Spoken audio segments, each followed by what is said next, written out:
Hello students, कैसे हैं आप? आशा करते हैं अच्छे हैं। देखिए, यहाँ पर हमने जो प्रश्न लिया है ये आव्यूह विधि से इस तरीके का एक प्रश्न हर साल आता है कि निम्नलिखित समीकरण निकाय को आव्यूह विधि से हल कीजिए। हमें तीन इक्वेशन दी गई होंगी।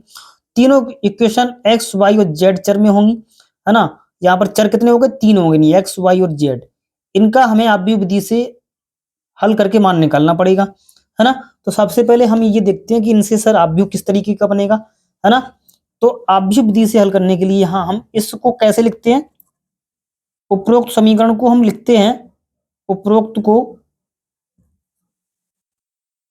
उपरोक्त समीकरण निकाय को निम्न रूप में लिखने पर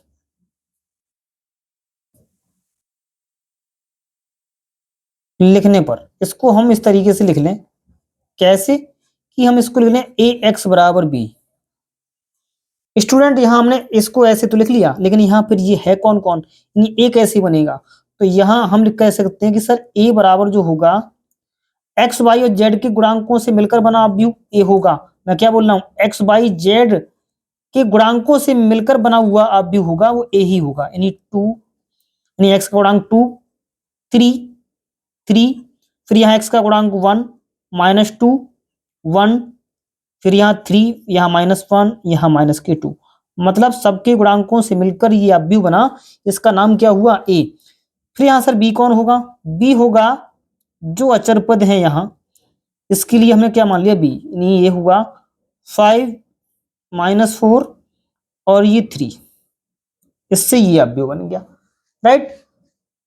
तो यहां हमें अवयव विधि से हल करने के लिए हमें यहाँ ए इनवर्स की आवश्यकता पड़ेगी, मतलब ए इनवर्स निकालना पड़ेगा। और ए इनवर्स निकालने के लिए हमें देखना पड़ेगा कि ये जो अवयव है इसका सारिक जो है वो क्या जीरो के बराबर तो नहीं है। अगर ये जीरो का बराबर हुआ तो इसका हम इनवर्स नहीं निकाल सकते, अर्थात हम उसको व्युत्क्रमणीय नहीं कर सकते, है ना। तो सबसे पहले इसका हम सारिक निकालेंगे, यानी इस सारिक ए को कैसे लिखेंगे? इस तरीके से लिखेंगे। यहाँ हो जाएगा ये two, three, three, one, minus two, one, three, minus one, और ये माइनस की टू, राइट। अब इसका हम मान निकालते हैं, ठीक है। किस तरीके से? यहाँ हो जाएगा ये टू, और ये हो जाएगा फोर, और ये एक एकम एक यानी प्लस का वन, ठीक है। और ये माइनस के तीन, ठीक है। ये वाला लेंगे तो ये हो जाएगा दो एकम दो, और एक हो जाएगा तीन एकम तीन यानी माइनस के, ठीक है। और ये हुआ हमारा प्लस की तीन, राइट। ये प्लस का तीन हुआ, और ये गुणा हो जाएगी इसका एक एकम एक, और ये हो जाएगा प्लस की छः। इसे हमने हल किया तो ये हुआ, देखिए चार और एक पाँच, और पाँच दूनी कितना होता है? 10।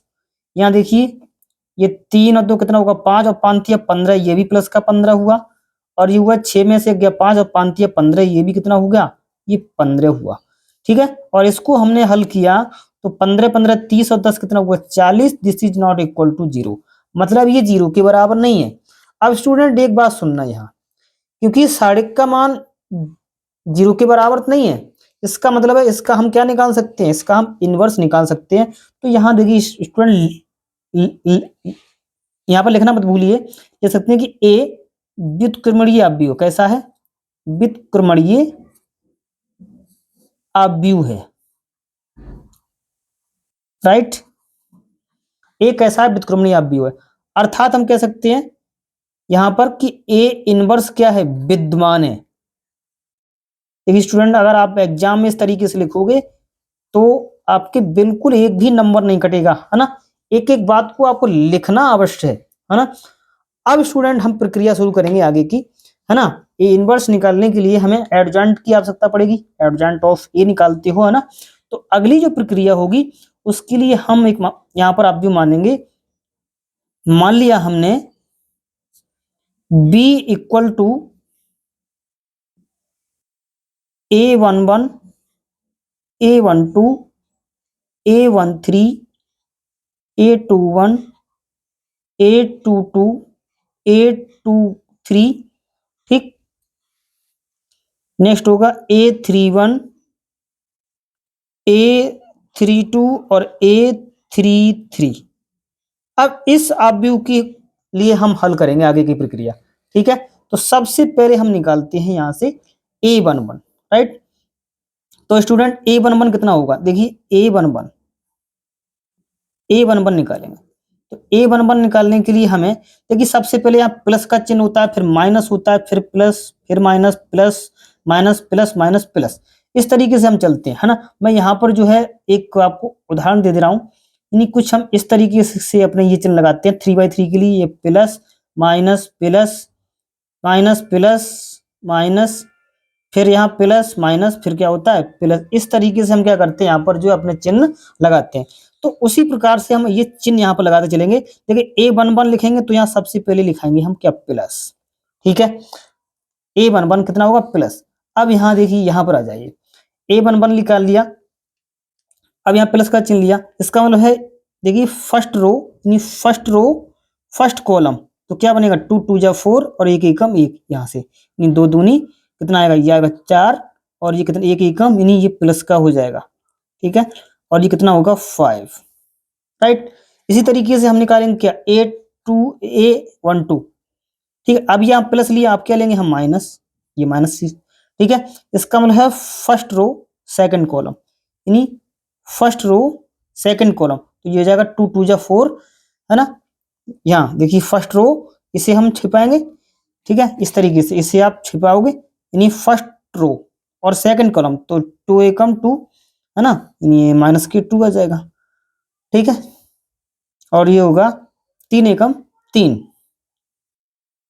तो ये देखिए 2 3 माइनस के 5 और ये प्लस के हो जाएंगे, नहीं ये हो जाएगा प्लस का, ठीक है। अब हम निकालेंगे क्या, इसके बाद निकालेंगे a13, यहाँ माइनस लिया, अब क्या लेंगे प्लस, राइट। अब देखिए अब यहाँ आएगा हमारा 13 की जगह यहाँ आएगा -1 और ये प्लस का 6, तो ये भी कितनी 6 में से कितना बचा, ये भी कितना बचा स्टूडेंट, ये भी हमारा 5 के रूप में ही बचा, कितना बचा 5 बचा।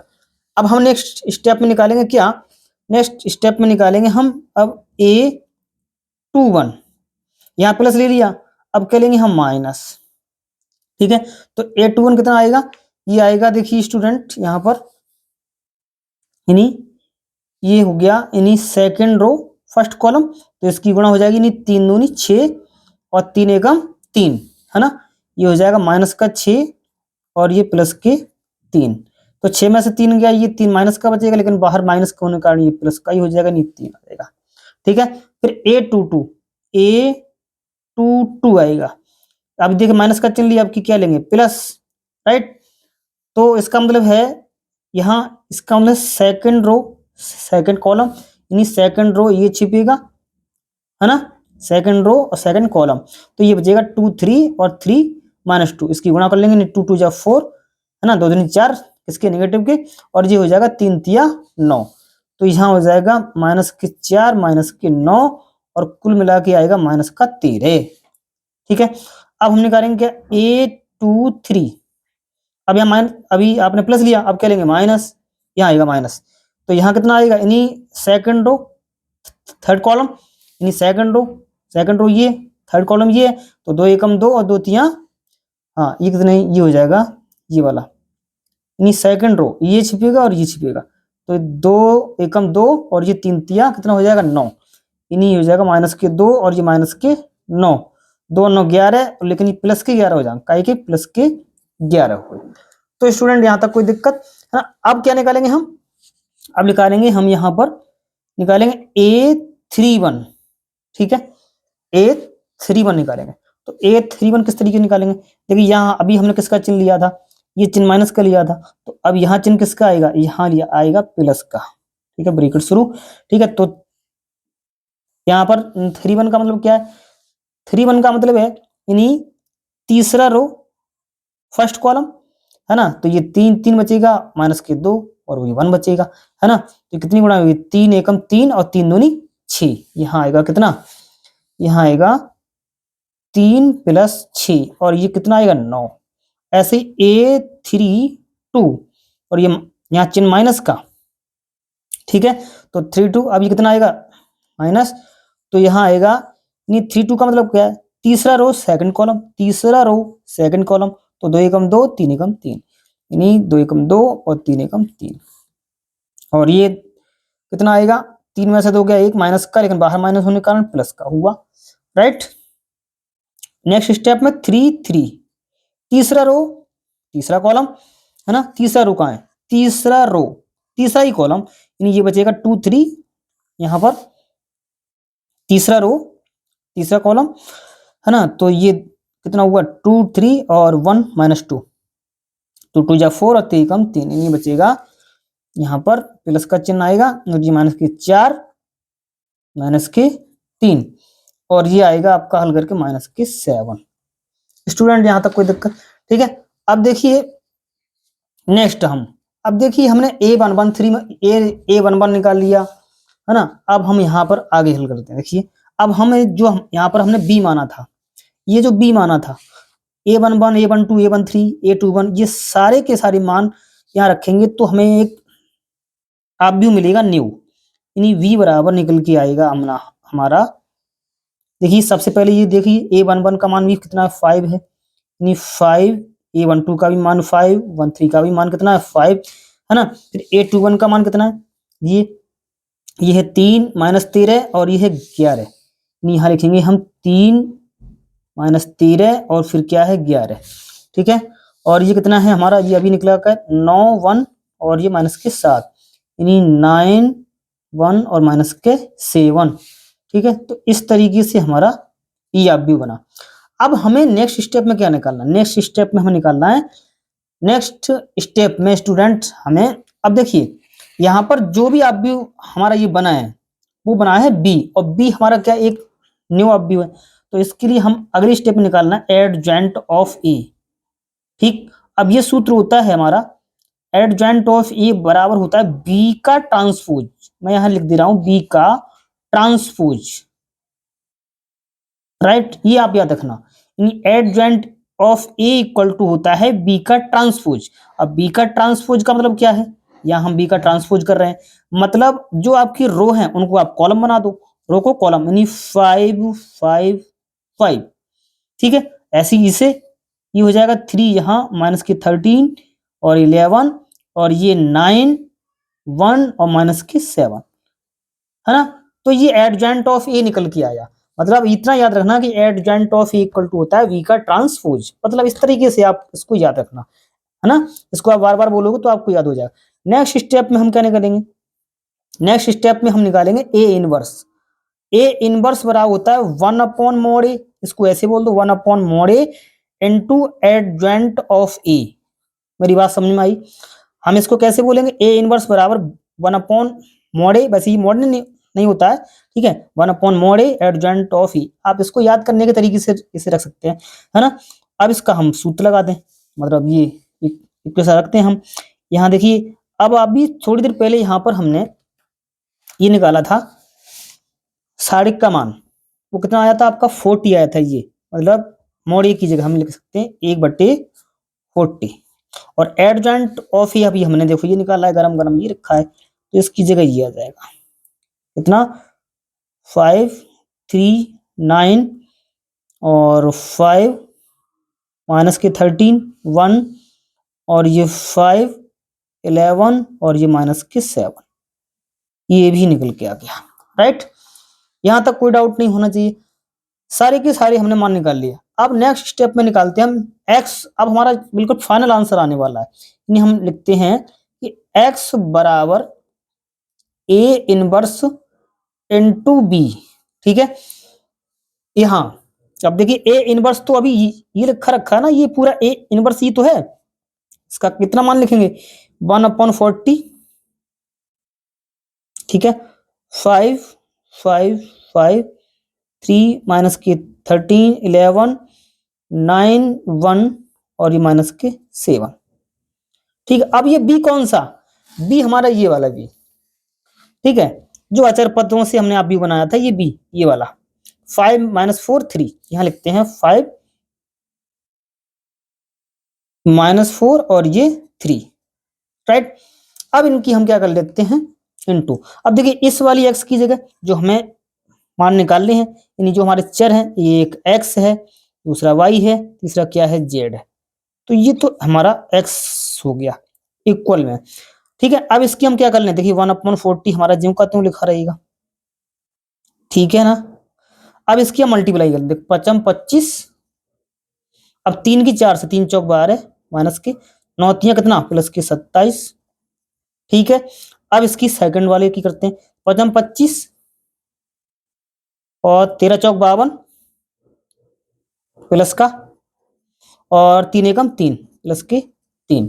ठीक है ना, अब इसकी गुणा करते हैं, 5 25 और ये 11 चौक 44 यानी नेगेटिव के, और ये 7 तियां कितना 21 माइनस का। ठीक है, अब इसको हम आगे हल करते हैं। ठीक है, कितना हुआ ये 1/40 ज्यों का त्यों।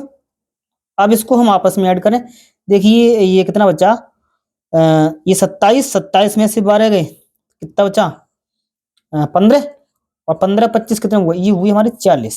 यहाँ पर देखिए 52 और 3 55, 55 और 25 80, यहाँ हो गया 80।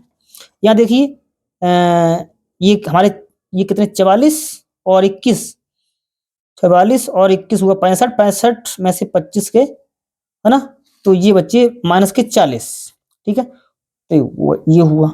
अब देखिए 1/40 बाहर है और 40 अंदर है, इनकी सबकी अंदर क्या करेंगे हम मल्टीप्लाई। तो इधर हमारा क्या चल रहा है, एक्स वाई और जेड चल रहा है, ये मतलब ये आप व्यू चल रहा है इस तरीके का बराबर में। इसके अंदर गुणा करेंगे तो देखो 40 से 40 कट जाएगा, तो यहाँ कौन बचेगा 1 बचेगा। यहाँ देखिए इसके अंदर गुणा हो जाएगी, तो देखो 40 दूनी 80, मतलब यहाँ पर कितना आएगा 2। ठीक है, यहाँ से 40 40 कट जाएगा, कितना आएगा माइनस का 1। तो स्टूडेंट इस तरीके से हमारा ये क्या आ गया फाइनल आंसर। अब इसकी अगर हम देखिए यहाँ पर क्या करें, तुलना करें, देखिए है ना, तो x बराबर 1 हो गया, y बराबर 2 हो गया, z बराबर -1 हो गया। तो सारे मान ले सकते हैं हम कि अतः x बराबर 1, y बराबर 2 और तथा z बराबर कितना -1। तो इस तरीके से हमारी ये फाइनल आंसर आ जाता है। तो स्टूडेंट ऐसा प्रश्न एक जो है अवश्य आता है एग्जाम में। तो सबसे पहले देखिए हमें इसको रिवाइज कर लेते हैं एक बार, हमें निकालना क्या है। इस तरीके का आपको प्रश्न दिया होगा, है ना, तो इस तरीके के प्रश्न को हम क्या करेंगे, एक हम आव्यूह बनाएंगे ए। इसको पहले कैसे लिखेंगे, ax बराबर b। यहाँ ए कौन है, ए हमारा एक आव्यूह है। आव्यूह कौन सा है, एक्स वाई और जेड के गुणांकों से मिलकर बना हुआ आव्यूह। बी कौन है, उनके अचर पदों द्वारा बना हुआ आव्यूह। ठीक है, फिर हम क्या निकालेंगे, उसका डिटरमिनेंट निकालेंगे, मतलब सार्डिक निकालेंगे। और ये देखेंगे कि ये सार्डिक का मान 0 के बराबर तो नहीं है। अगर ये 0 के बराबर है तो उसका हम व्युत्क्रमणीय आव्यूह नहीं निकाल सकते। ठीक है, तो यहाँ हमें लिखना पड़ेगा ये इज नॉट इक्वल टू 0। इसका मतलब ए व्युत्क्रमणीय आव्यूह है। ठीक है, अगर ये व्युत्क्रमणीय आव्यूह है तो ए इनवर्स उसका विद्यमान है। तब हमने क्या माना, एक नया आव्यूह माना। तो बी बराबर इस तरीके से a11 a12 and so on, इस तरीके से हमने उसको लिखा। ठीक है, तो यहां से हमने a11 निकाला, a12 सारे के सारे मान निकाल के, और फिर हमने इसी आव्यूह में यहाँ पर हमने रख दिए। तो यहाँ से जो मिलके हमें आव्यूह बना वो हमारा ये बना। ठीक, फिर नेक्स्ट स्टेप में हम क्या निकालें, adjoint of A.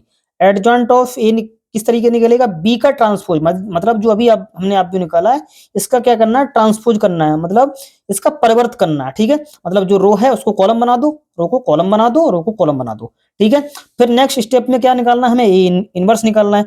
A inverse किस तरीके निकलता है, ए इनवर्स निकालने का सूत्र होता है 1/mod into adjoint of A.